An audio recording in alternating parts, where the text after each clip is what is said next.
Jason എവിടെയാണ്? Jason ഇവിടെ നാട്ടുകാരൊക്കെ അന്വേഷിക്കുന്നത്. ഞങ്ങൾ ഉത്തരം പറഞ്ഞ് മടുത്തു. ജെയ്സൺ ഇപ്പൊ എവിടെയാണ് നിൽക്കുന്നത്? നടുവിലാലിലേക്ക് എപ്പോഴാണ് എത്തുക?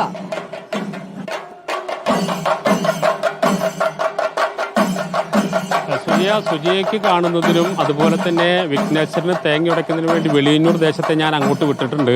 ഏതാനും മിനിറ്റുകൾക്കുള്ളിൽ സുജിയയുടെ മുമ്പിൽ വെളിയന്നൂർ ദേശം എത്തിച്ചേരും. അപ്പോൾ അവർക്ക് വേണ്ട നിർദ്ദേശങ്ങളൊക്കെ സുജിയ നൽകണം.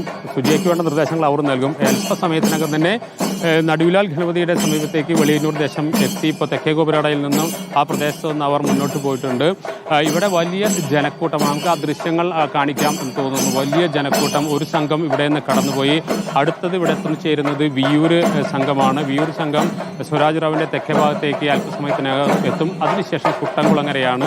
അങ്ങനെ ഈ സ്വരാജ് റൗണ്ടിനെ വലം വെച്ച് ഏകദേശം ഒരു 10 മണി വരെ ഇങ്ങനെ വലം വെച്ച് പുലികളും അതുപോലെ ആളുകളും ആഘോഷങ്ങളും ഒക്കെ ആയിട്ട് മുന്നോട്ട് പോകും.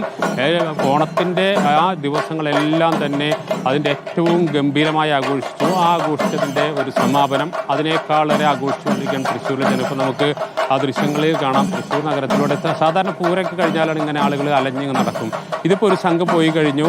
അടുത്ത സംഘം വരുന്നത് വരെ ഇങ്ങനെ അങ്ങോട്ടും ഇങ്ങോട്ടൊക്കെ ഒന്ന് കറങ്ങി സുജയം കണ്ടിട്ടില്ലേ തൃശ്ശൂർ പൂരത്തിന് വന്നിട്ട് ആളുകൾ അങ്ങോട്ടും ഇങ്ങോട്ടും നടക്കുകയും ചെയ്യുക. ഒരു ഭാഗത്തുനിന്ന് പറമേക്കാവിൻ്റെ ഭാഗത്തുനിന്ന് തിരുവമ്പാടിയുടെ ഭാഗത്തേക്ക് വരും, അവിടെ നിന്ന് വടക്കാൻ്റെ ഭാഗത്തേക്ക് വരും, അടുത്ത സ്വരാജ് റൗണ്ടിലേക്ക് കിടക്കും.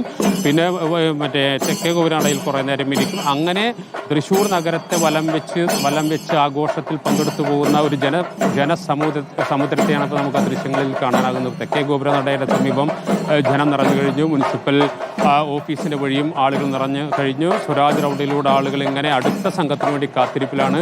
എന്നെ അന്വേഷിച്ചു വരുന്നവരോട് പറയണം, ഞാൻ ഇവിടെയുണ്ട്, ഒരു സ്ഥലത്തും പോയിട്ടില്ല, ഭയപ്പെടേണ്ട, ഞാൻ തിരിച്ചു വരും മകനെ എന്ന് പറയണം കേട്ടോ സുജയ.